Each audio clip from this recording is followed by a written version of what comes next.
Muy buenos días a todos. Estamos dando inicio al comité GSC, correspondiente al 9 de agosto de 2018.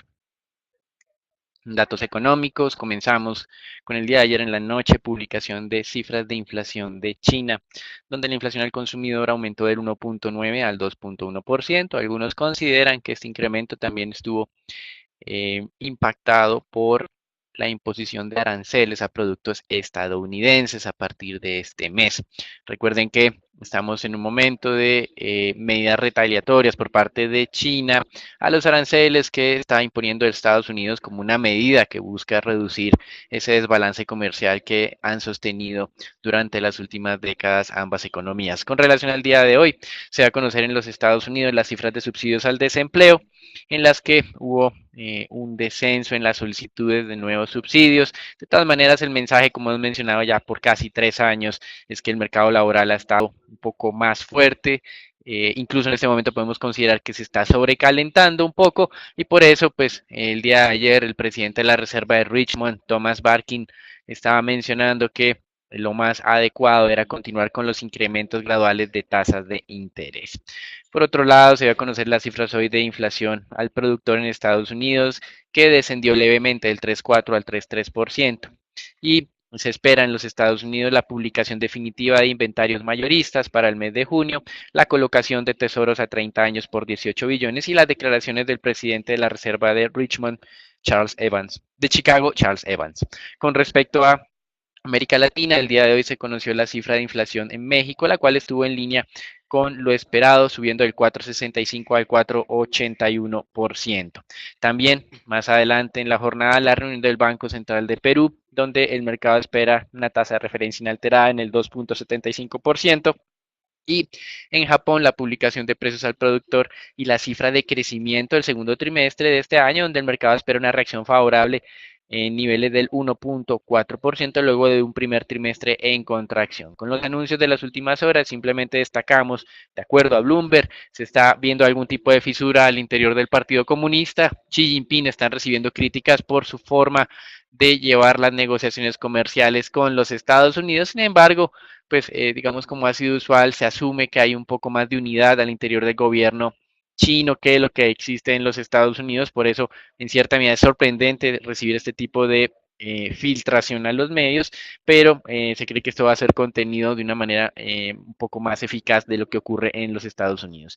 Y los Estados Unidos impondrán a partir del 22 de agosto sanciones adicionales en contra de Rusia por la muerte de un exespía en Londres, o el uso más bien de armas químicas y de agentes neurotóxicos por parte de los elementos de inteligencia rusos en otros países. Este fue el caso de un exespía ruso que fue atacado con este tipo de armas, digámoslo así, en una calle en Londres. También fue afectada a su hija.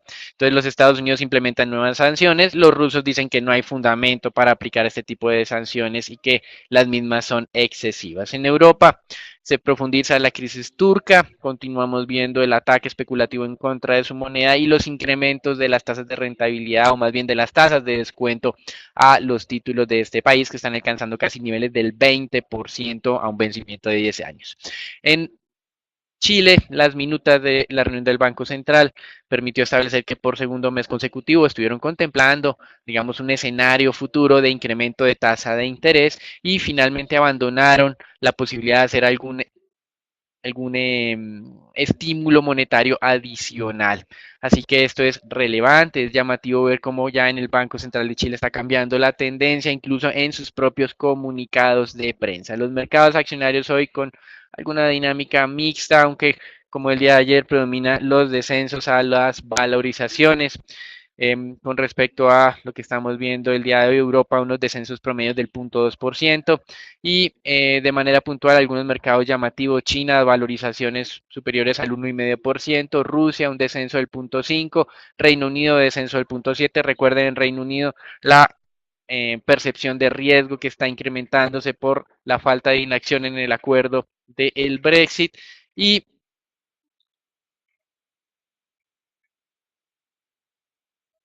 en En Turquía, a pesar de ese desplome de la moneda, el mercado accionario se valoriza cerca del 1% el día de hoy. Eso es todo por ahora, los dejamos con Natalia.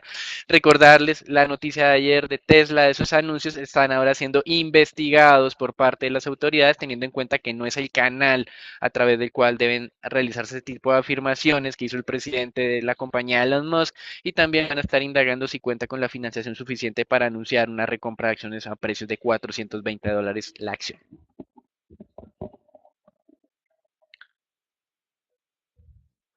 Se da por culminada casi ya lo que es la temporada de entrega de resultados referentes al segundo trimestre del año con 449 compañías ya han reportado resultados frente a las 500 que componen el Standard Poor's, donde vemos que la sorpresa pues se ha ubicado en el 83,45%, levemente por encima del dato de la jornada anterior. Como lo veíamos en la jornada de ayer, los dos sectores que sorprenden es el de telecomunicaciones y de tecnología, que han sorprendido y han estado por encima de las estimaciones de los analistas.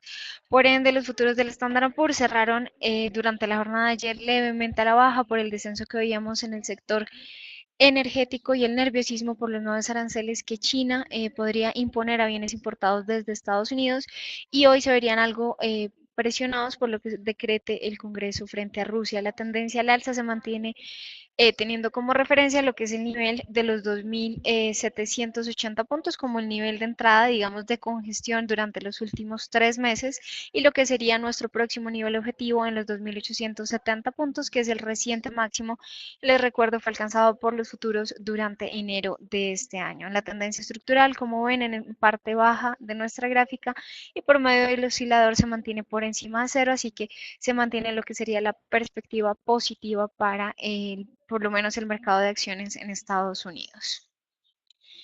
Veremos el día de hoy como la moneda más golpeada durante la jornada en lo que es Europa y África es la lira turca, una caída del 2,76%, registra un nuevo mínimo histórico de 5.45 dólares por lira, en medio de una caída de más del 30% en lo corrido de este año y una caída del 2,36, como vemos, 2,76, perdón, a esta hora de la mañana. La preocupación sobre la política monetaria y estabilidad económica del país, en conjunto con el deterioro en las relaciones de Estados Unidos, presionan y han presionado aún más la moneda a la baja. Varios analistas y expertos plantean la posibilidad de un rescate por parte del Fondo Monetario Internacional, pero pues por el momento queda en vilo lo que sería una de las monedas más golpeadas en el corrido del año. Sumado a esto, vemos que la segunda moneda más golpeada es el rublo ruso, producto de las nuevas sanciones impuestas a Rusia por parte de Estados Unidos, con la caída más fuerte en los últimos 2 años en su moneda y un retroceso en los bonos soberanos que será posteriormente discutido por Daniela. Hasta ahora de la mañana vemos un retroceso del 0,9%, acercándose entonces a una caída del casi el 1% para esta moneda. En cuanto a las monedas globales, vemos que pues es un panorama mixto. La mayoría se mantiene en el terreno negativo frente a un dólar y continuación de la fortaleza del dólar. Se cree que el rally al alza de las principales monedas podría quedarse sin impulso durante los próximos 6 meses, según los analistas consultados por la cadena Reuters. Desde mediados de abril, el índice de X ya ha aumentado más de un 6%, respaldado por la incertidumbre de la guerra comercial en Estados Unidos con China. Sin embargo, creen que no sería sostenible en el corto plazo y otras monedas relevantes podrían hacerle contrapeso durante el segundo semestre. Continúan las negociaciones sobre el Telecán, y aunque el representante de México se muestra optimista sobre el proceso, la cláusula de terminación anticipada del acuerdo, por la que Estados Unidos sigue abogando y presiona y que obligaría a renegociar el acuerdo cada 5 años, pues sigue siendo el tema más álgido, y con lo cual vemos algo de presión a la baja en el peso mexicano, hasta ahora retrocediendo un 0,62%. En cuanto al petróleo, el día de ayer el dato de inventarios mostró una caída de 1,3 millones de barriles, por debajo de lo estimado, que era de 3 millones, y el dato de API, que estuvo por encima de esto, una caída de 6 millones de barriles, por lo cual pues generó que el petróleo continuara el movimiento a la baja, pero sin mucha fuerza por el momento. Vemos desde la parte técnica lo que es una nueva señal de cambio de tendencia negativo, con este nuevo ataque al soporte, al nivel de los 67 dólares con 50 centavos, pero les recuerdo que lo está haciendo con relativa calma, por lo cual deberá ser monitoreado. Si permanece allí, pues sí pensaríamos que continúa la tendencia a la baja, o por el contrario, si profundiza el ataque, lo que sería ya continuación de este movimiento. La resistencia, les recuerdo, se ubica en los $69 el barril y sería el nivel a monitorear dentro del techo también de este pequeño canal lateral que se ha formado durante las últimas 4 semanas.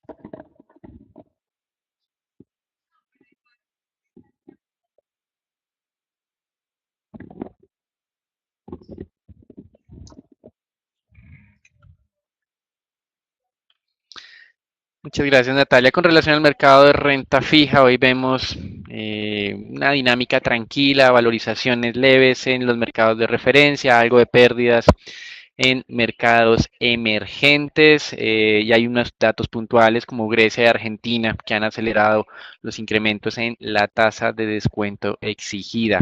Con respecto a lo que afirmó el nuevo presidente de la Reserva de Richmond, simplemente le da fuerza adicional a la expectativa de un nuevo incremento de tasa por parte de la Reserva Federal para el mes de septiembre, 25 puntos básicos más, bajo el entender del presidente de esta reserva, simplemente un nivel de empleo que está un nivel de empleo por encima o un nivel de desempleo, tasa de desempleo por debajo de ese equilibrio de largo plazo y una inflación ya en sus objetivos del 2%, son propicios para que la entidad mantenga esos alzas graduales de tasas de interés. Hasta aquí el reporte internacional. Damos entrada al informe Colombia, donde no ha habido anuncios relevantes de carácter macroeconómico durante las últimas 24 horas. Sí compartirles las decisiones de Banco Bogotá y de Grupo Aval de ceder sus derechos de suscripción de acciones de Corfi Colombiana a sus accionistas. Eso es todo por ahora. Los dejamos con Natalia.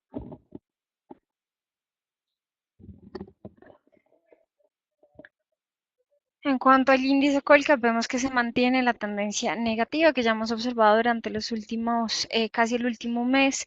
Sin embargo, el día de ayer veíamos algo de recuperación en las principales acciones, lo que generó que el índice se moviera de nuevo cerca a ese nivel de los 1.540 puntos y también ya muy de cerca al nivel de referencia y de congestión, que son los 1.550. Las acciones locales se recuperaron la jornada anterior con una valorización que sobresale en Grupo Argos. Ambas referencias, la preferencial como la ordinaria, registraron avances de más del 3% durante la jornada. En el terreno negativo, las dos acciones más golpeadas del año continuaron la caída. Avianca y Cemex cayeron más de un 3% durante la sesión y posteriormente pues analizaremos que en el caso puntual de Avianca continúa registrando mínimos no vistos desde el 2016. La próxima semana se darán a conocer el grueso de los resultados corporativos. Digamos que ya para esta semana culminamos con lo que fue el reporte del día de ayer de Celsia y hoy lo que será el reporte de resultados de la Bolsa de Valores de Colombia. Pero la próxima semana tendremos ya grandes compañías, digamos que la mayor parte de las compañías dando a conocer sus cifras financieras, lo que será Grupo Argos, Grupo Éxito, ISA y Banco de Vivienda a lo largo de la semana. En cuanto a esto, el día de ayer a cierre de mercado se conocieron los resultados de Celsia referentes al segundo trimestre del año. La lectura para los resultados del segundo trimestre es neutral. Se evidenció un aumento en los costos operacionales, que veremos un avance del 10,4%, pero también un aumento más que proporcional en el costo de ventas del 16,3% y otros gastos administrativos que se incluyen aquí en la parte de ingresos y gastos neto, que generó entonces y deterioró un poco el margen EBITDA durante el trimestre. Sin embargo, producto de un beneficio por diferencia en cambio que se ubica ya en la parte no operacional y menores impuestos a las ganancias durante los 3 meses, la utilidad neta pasa de 43.000 millones de pesos, bueno, de alrededor de 43.000 millones de pesos a 67.000 millones, registrando un avance del 56,4%. Así que el mensaje es bastante claro. Vemos que desde la parte operacional, pues El aumento del 10,4% de los ingresos está explicado en su mayoría por lo que fue la operación en Colombia, un avance del 14% en los ingresos de este país, mientras Centroamérica aportó con un 3% a la cifra consolidada. Sin embargo, les recuerdo que el 78% de los ingresos consolidados de la compañía vienen dados por Colombia, así que este avance del 14% pues se ve en su mayoría reflejado en la cifra total. La energía total producida aumentó un 2,3%, mientras la cifra de energía total vendida se contrajo un 2,5%, pero esto se le atribuye a lo que es un aumento en los precios spot de los contratos de energía que pues ha sido aumentado un 12% en los últimos 6 meses. La caída observada desde finales del 2017 en el margen EBITDA, que lo vemos aquí en la gráfica inferior, veíamos que se veía estable sobre los niveles del 37,5% durante 3 trimestres consecutivos, pero continuó su caída en lo que fue el primer trimestre del 2018 y vemos que se profundiza aún más durante este segundo trimestre, que viene explicado principalmente por lo que es ese aumento en los costos de ventas y en los otros gastos administrativos que generó entonces que la utilidad operacional retrocediera un 5,6% y por ende el EBITDA también cayera un 3,4%.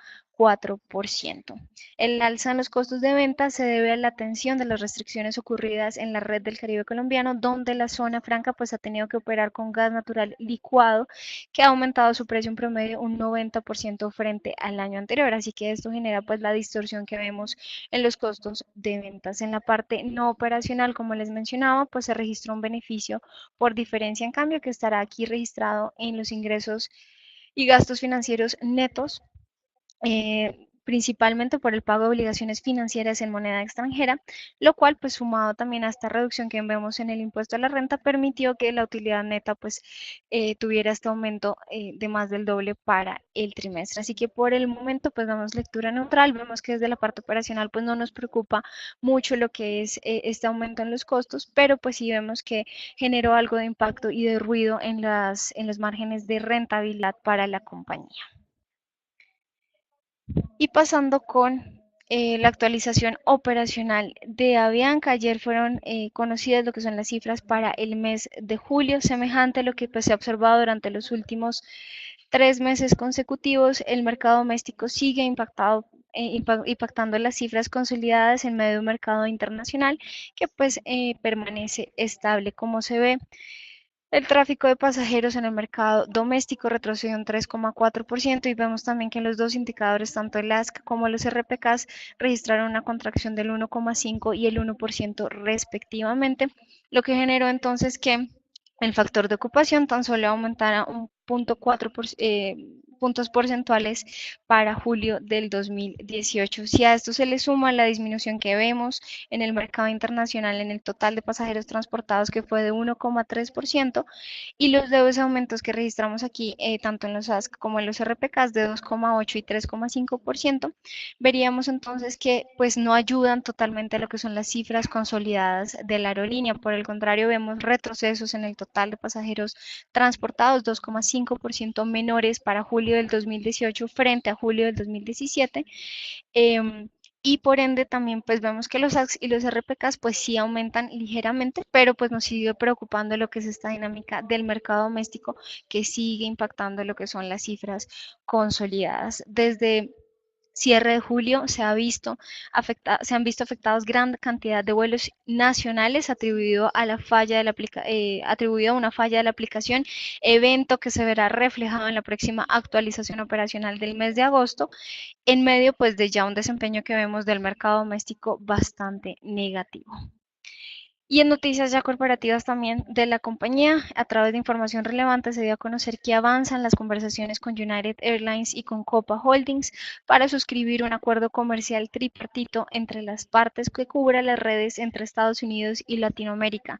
Por el momento es una propuesta y no se asegura que las partes firman o no el acuerdo, y va en línea con ya digamos que el acuerdo que venía avanzando Avianca con United desde el año anterior. Pasando con Ecopetrol, se nombró el nuevo vicepresidente corporativo de finanzas, Jaime Caballero Uribe, quien asumió su cargo desde el 7 de agosto con experiencia de más de 20 años en el sector de petróleo y gas en Colombia y en el exterior.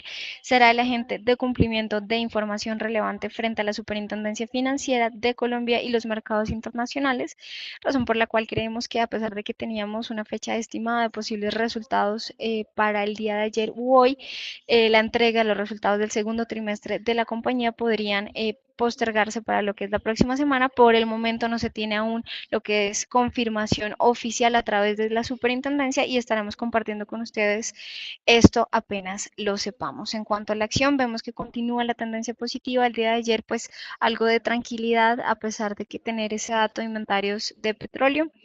Se mantiene sobre ese nivel de los 3.000 pesos, pero pues no ha logrado atacar con éxito el nivel de los 3.100, que les recuerdo sigue siendo la resistencia y el techo del canal lateral que hemos observado durante los últimos 3 meses. Así que este sería la parte alta a monitorear y el soporte ubicado sobre los 2.920 pesos. En cuanto al peso colombiano, mantiene la tendencia positiva. De hecho, a pesar de que el día de ayer veíamos un inicio de jornada algo débil frente al dólar, logró atacar el nivel de los 2.900 y ya está sobrepasándolo, ya acercándose al nivel de los 2.920 y con miras a alcanzar lo que sería el siguiente nivel objetivo de los 2.950. Así que mucha atención a este nuevo movimiento al alza, monitorear los tres niveles en el mercado intradiario, los 2.890 y 2.880 pesos. Y finalmente lo relacionado con los test del 2024, estos cerraron sobre el 6.20 y vemos una apertura pues sobre este mismo nivel. Se mantiene tendencia positiva en términos de tasa en un rally que ya lleva casi 2 meses consecutivos para la parte larga de la curva, y en el mercado intradiario pues seguir monitoreando en los niveles del 6.17 y el 6.14. Aquí damos por finalizado el comité del día de hoy. Les recordamos conectarse todos los días por redes sociales. Feliz día.